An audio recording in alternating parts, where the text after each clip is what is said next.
ఇదిగోండి కొంచెం మినపప్పు.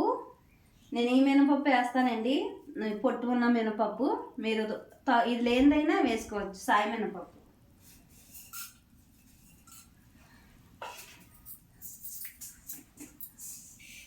ఇదిగోండి కొంచెం ఆవాలు,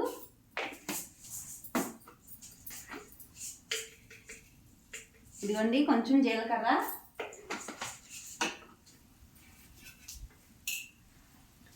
ఇదిగోండి వెండిమిరపకాయలు, 2 వెండిమిరపకాయలు తుంచి పెట్టుకున్నాను, ఇవి వేసేసుకుందాం. కొంచెం కరివేపాకు 2 రెమ్మలు. ఇప్పుడు ఇది తగ్గించుకుందామండి, సిమ్లో పెట్టుకుందాం వేగేప్పుడు.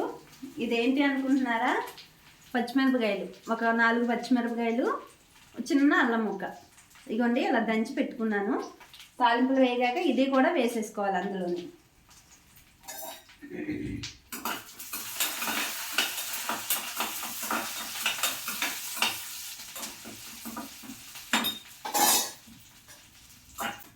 ఇదిగోండి తాలింపులు వేగిపోయినాయి. ఇప్పుడు ఇది దంచి పెట్టుకున్నాం కదా, ఇది వేసేసుకుందాం.